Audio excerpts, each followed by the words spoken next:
ada 5 pria dan 5 wanita yang akan duduk sejajar. Misalkan yang ditanyain dia duduk secara bebas. Ketika secara bebas, maka kita tinggal jumlahkan 5 pria plus 5 wanita faktorial, berarti 10 faktorial. Itu kalau disusun secara bebas.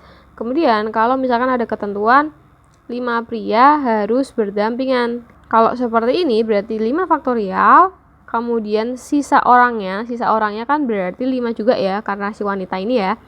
Kita tambah 1 sebagai satuan atau kesatuan dari yang pria tadi, faktorial. Berarti nanti 5 faktorial dikali 6 faktorial. Selanjutnya, pria harus berdampingan dan wanita harus berdampingan, atau pria dan wanita itu harus berdampingan masing-masing. Berarti gimana caranya? Karena harus berdampingan, berarti total prianya yaitu 5 faktorial, total wanitanya yaitu 5 faktorial, kemudian kan harusnya sisanya kan 0 ya. Kemudian kita tambahkan 2. Kenapa ditambah 2?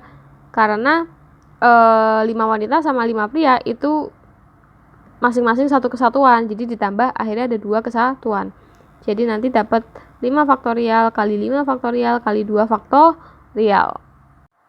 Selanjutnya, jika ditanya mereka itu harus duduk selang-seling. Kalau duduk selang-seling artinya kan di sini misalkan pria, di sini wanita. Pria, wanita, pria, wanita, pria, wanita, pria, wanita. Nah, prianya itu kan total pertama ada 5. Di bangku kedua nanti ada pilihan 4 orang lagi, lalu ada pilihan 3, pilihan 2, pilihan 1. Jadi maksudnya ini tuh adalah pilihannya. Jadi kan total ada 5 pria. Di bangku pertama kita pilih di antara 5 pria itu. Kemudian yang ini kita pilih di antara 4 orang, karena yang satunya kan sudah duduk, dan seterusnya. Begitu juga dengan wanitanya, berarti ini 5, 4, 3, 2, 1.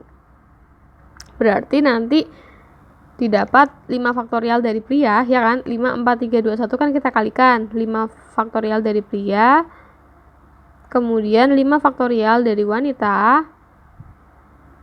Lalu, kalian perhatikan. Ini kan yang di depan adalah P. Bisa nggak sih yang paling depan itu W nantinya? Bisa ya, karena di soal juga tidak diinfokan apakah prianya itu harus duluan, kayak gitu. Artinya apa? Artinya ada 2 kemungkinan. Bisa aja P duluan atau bisa aja W duluan. Jadi nanti hasilnya adalah 5 faktorial dikali 5 faktorial dikali 2.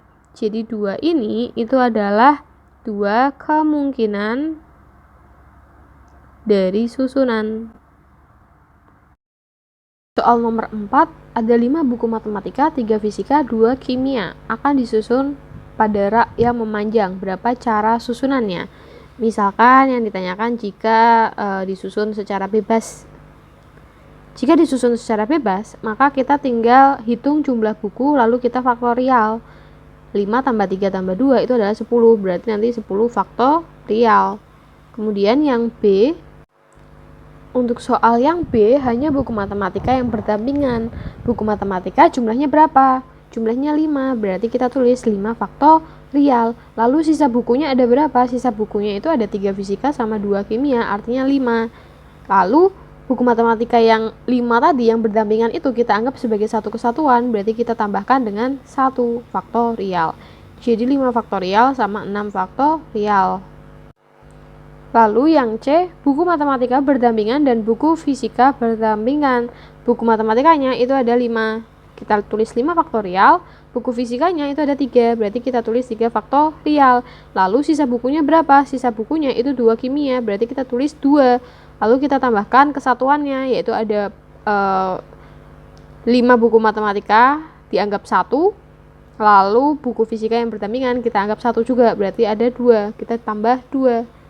Maka menjadi 5 faktorial, 3 faktorial, dan 4 faktorial. Untuk yang D, MTK berdampingan, fisika berdampingan, dan kimia berdampingan, berarti kita tulis 5 faktorial, 3 faktorial, 2 faktorial, sisa bukunya adalah 0, lalu ada 3 kesatuan. Berarti 5 faktorial, 3 faktorial, 2 faktorial, dan 3 faktorial. Selanjutnya, untuk yang soal berikutnya itu kita akan membahas tentang susunan yang identik atau sama. Nah, susunan yang identik atau sama itu berarti cirinya itu ada yang kembar atau ada yang sama. Rumusnya adalah n faktorial dibagi A faktorial, B faktorial, sama C faktorial. ABC ini itu menunjukkan banyaknya yang kembar. Nah, contoh, misalkan kita punya kata matematika.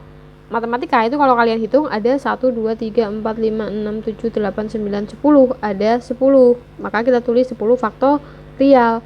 Kemudian M-nya ada berapa? 2. Kemudian A-nya ada berapa? 3. T-nya ada berapa? 2. Dan sisanya kan 1-1, jadi kita nggak usah tulis. Jadi ini adalah M, ini adalah A, ini adalah T. Gitu. Nanti kalian tinggal hitung berapa hasilnya. Selanjutnya, untuk berikutnya, misalkan diketahui 3 bendera merah, 2 bendera kuning, dan 4 bendera biru itu identik. Kemudian yang ditanyakan adalah yang pertama, kalau misalkan disusun secara bebas. Ketika disusun secara bebas, berarti kita bisa tulis 3 tambah 2 tambah 4 itu adalah 9, berarti 9 faktorial, dikali 3 faktorial, kali 2 faktorial, kali 4 faktorial. Nanti kalian hitung hasilnya berapa. Atau kalau misalkan yang ditanyakan 2 bendera kuning harus di tengah. Artinya apa? Artinya bendera kuningnya itu yang harus berdampingan itu nggak bisa pindah ke pinggir-pinggir lagi. Berarti nanti langsung aja 2 bendera kuningnya itu 2 faktorial, lalu sisa dari benderanya kan ada 9 ya, sudah diambil 2 berarti sisa 7 faktorial. Kita tidak perlu tambah 7 ditambah 1 itu nggak perlu. Kenapa? Karena kan tadi posisi si kuningnya memang harus di tengah, jadi tidak ada posisi lainnya. Jadi nanti hasilnya 2 faktorial kali 7 faktorial. Kita bagi dengan masing-masing hurufnya, yaitu berarti masing-masing benderanya ya, 3 faktorial, 2 faktorial, 4 faktorial. Nanti kalian hitung nanti hasilnya berapa.